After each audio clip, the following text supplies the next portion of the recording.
Vous aimez le contenu tennis sur YouTube, abonnez-vous pour suivre l'épilogue de cette US Open et les temps forts de la fin de saison. Novak Djokovic a fourni une masterclass tactique contre Matteo Berrettini, je vais vous la présenter en détail dans cette vidéo. Retour sur le Dramounet Zverev et mes pronostics pour les demi-finales, c'est votre nouveau digest de l'US Open et c'est parti.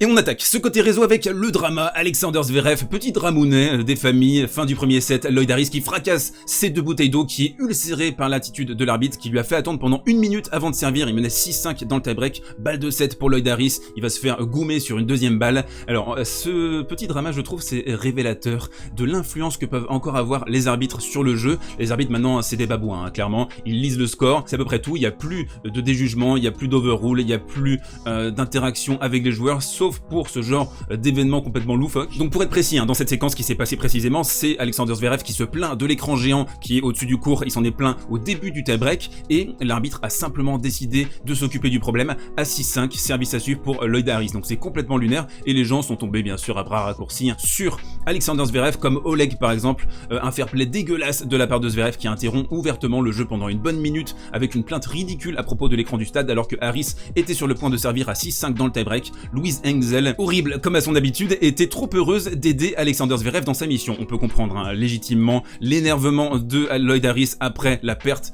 de ce premier set. Il aurait globalement mérité de s'imposer. Il a servi d'ailleurs pour la manche juste avant. Et on voit donc ensuite après cette explosion de bouteille parce que ça s'est répandu sur tout le court. Alexander Zverev qui vient aider à essuyer le court. Donc ça a duré, je sais pas, 7-8 minutes cette séquence. C'est l'équivalent d'une pause pipi de Stefanos Tsitsipas. On le voit Lloyd Harris qui va se changer. Donc là, encore une fois, je trouve, on voit les arbitres. Quelle est leur utilité en fait? Remplaçons-les. On met que des machines, on met des robots maintenant, on met des babouins comme je vous ai dit. Ce serait énorme d'ailleurs d'avoir un singe sur la chaise d'arbitre. Non mais allons-y clairement, plus rien à foutre. Je suis sûr d'ailleurs que Mouratoglou va essayer sur son prochain UTS. Et on enchaîne très rapidement dans ce côté réseau. Deuxième info avant de parler de Novak Djokovic dans le coin tactique. Reilly Opelka s'est payé Chris Fowler. Après notre vidéo d'hier, on a eu un double scud, double lame de la part de Reilly Opelka qui écrit: la seule chose qui est un pattern ici, c'est que les médias de tennis sont une blague absolue. Carlos est le plus jeune joueur masculin à atteindre un grand chelem, un quart de finale de grand chelem en plus de 30 ans, et pourtant, d'une manière ou d'une autre, vous trouvez quelque chose à dire là-dessus. Alors, sur un message comme ça, on peut se dire, les personnes qui vont répondre, c'est forcément soit des journalistes qui se sentent visés, soit des gens qui sont là, ouais, vas-y, enfonce les journalistes, trop bien, Reilly, je t'adore. Donc, on va voir un petit peu ce qui se passe dans les mentions, on déroule un peu, et puis on se dit, bah voilà, c'est sûr, ça va être des journalistes pourris, Ubaldo, etc. Enfin, voilà, ça va sûrement pas être Laurent Vergne, ou Rémi Bourrière, ou Quentin Monet, enfin, c'est impossible, hein. Rémi Bourrière? Quentin Monet? Alors hein, je suis estomaqué de mon côté, parce que là je vois Rémi et Quentin, on dirait en fait deux collègues qui se retrouvent dans un club échangiste un peu au hasard, et qui sont là. Ah, t'es là toi aussi? Ah bon, ok. Et on enchaîne, si vous le voulez bien, avec la masterclass tactique de Novak Djokovic hier soir face à Matteo Berrettini. C'était monstrueux ce qu'il a réussi à sortir, mais en termes d'inventivité tactique, comme d'habitude, de la part de Novak Djokovic. Alors, je vais vous présenter 5 palettes essentielles pour bien comprendre la remontada de Novak sur ce match. Il perd 7-5 le premier set, mais c'est un set qui peut partir dans les deux sens. Matteo Berrettini qui est en sur-régime à ce moment-là, il joue, allez, à 100% de son potentiel. Novak Djokovic de son côté est plus à 80-90, et déjà, ça c'est un premier point qu'il faut que vous gardiez en tête, c'est que Novak, il est capable pendant 2, 3, 4 heures de jouer à 80-90%, et ça c'est la répétition des matchs contre des mecs comme Rafael Nadal, Roger Federer ou Andy Murray. Il est fait d'un métal différent. Lui, on le voit, Berrettini, après un énorme set, après un gros effort, c'est beaucoup plus difficile de maintenir la cadence à très haut niveau, et ça il le sait Novak Djokovic, et il en joue. Première palette, première séquence d'envergure dans ce match, ça a été la façon dont Novak Djokovic a ciblé au maximum le revers de Matteo Berrettini. On le sait, le revers de Matteo Berrettini, c'est sa faiblesse principale. En fait, c'est comme si vous étiez à la guerre et vous êtes sur un peloton d'exécution et vous avez votre bourreau en face. Il vous dit dans ma main droite, j'ai un bazooka énorme et dans ma main gauche, j'ai un pistolet à clous. Comment est-ce que tu veux mourir? Je te tue avec le pistolet à clous ou le bazooka? Bah écoute, gros, vas-y, lance-toi sur le pistolet à clous. Je vais tenter ma chance. Donc c'est un petit peu ça. Le pistolet à clous, c'est le revers de Matteo Berrettini. Et donc on a vu multiplier dans les échanges quand Novak Djokovic a réussi à relancer le service adverse. Et on l'a vu dans le deuxième, dans le troisième dans le quatrième, et il a complètement neutralisé le service du jeune italien, et donc de cette façon, après quand l'échange s'est engagé, à partir de la deuxième, troisième frappe, quand on avait des rallyes, et bien là c'était systématique, le revers encore de Matteo Berrettini, le faire passer sous la balle, le forcer à défendre de ce côté, et là clairement dans ce type de séquence, c'était nettement à l'avantage de Novak Djokovic. Deuxième palette, la deuxième phase de la remontada de Novak Djokovic dans cette rencontre, dans ce quart de finale, ça a été faire courir Matteo Berrettini. Il est pas bête, Novak Djokovic, il a compris que le déplacement de Matteo Berrettini c'est son point faible, qui plus est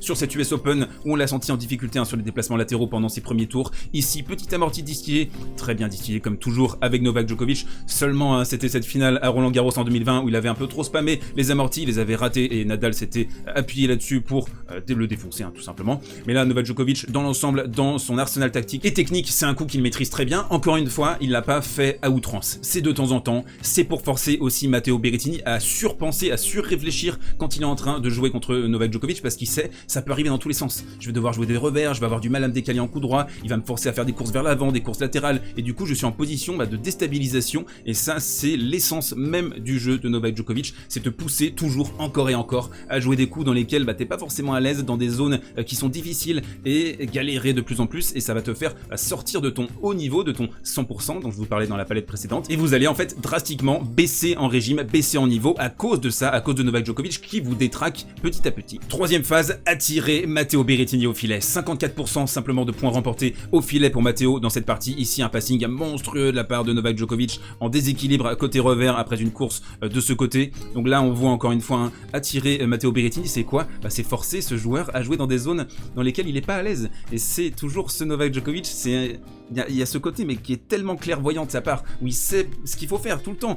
Tous les coups sont justes, tous les coups sont pensés. Il n'y a pas de coup hasard, il n'y a pas de coup neutre, il n'y a pas de coup d'attente. Ou alors si c'est des coups d'attente, c'est pour te forcer à accélérer parce qu'il sait que t'es pas capable de le faire. Donc Novak Djokovic, là, encore une fois, l'arsenal du mec, imparable. Quatrième élément de la masterclass, parce que je vous ai vraiment prévenu, c'est une masterclass tactique, c'est le jeu où il break à 2-1, 3-1 et ensuite le match va complètement tourner, mettre la pression sur Matteo Berrettini, le forcer à tirer des passings difficiles. Alors ici on a une accélération en plus qui mérite pas forcément de monter, mais il le sait, Novak Djokovic à 31, c'est pas anodin encore une fois de monter dans cette séquence. Il va se précipiter au filet, il va attendre que Matteo Berrettini sorte ce passing, il va y avoir une balle de break derrière, et donc voilà encore, c'est Novak Djokovic, c'est la clairvoyance, c'est la lucidité, et il faut le dire, il a été rassurant, très rassurant sur ce match par rapport à ses tours précédents. Même s'il perd le premier set, on va dire ouais, il y a un pattern habituel, il perd le premier set et ensuite il déroule. C'est très différent des derniers matchs, je trouve. Il a été bon quasiment du début à la fin. Alors il y a trop de fautes dans le premier set, il y a 17 fautes directes, mais ensuite 3 fautes directes dans le deuxième, 3 fautes directes dans le troisième, 5 fautes directes simplement dans le quatrième.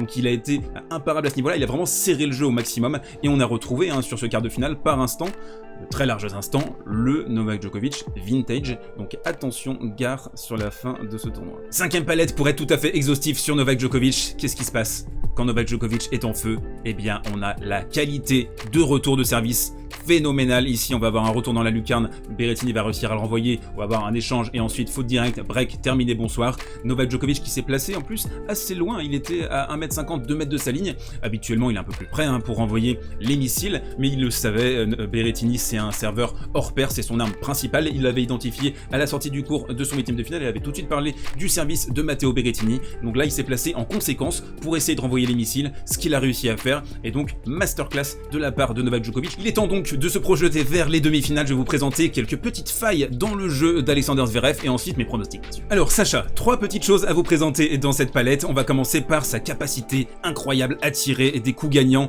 hors de position, avec son envergure, avec sa qualité de déplacement malgré son 1m98. Ici, il va envoyer un missile téléguidé droit devant qui va accrocher la ligne. Harris, il va être là, mais qu'est-ce qui se passe?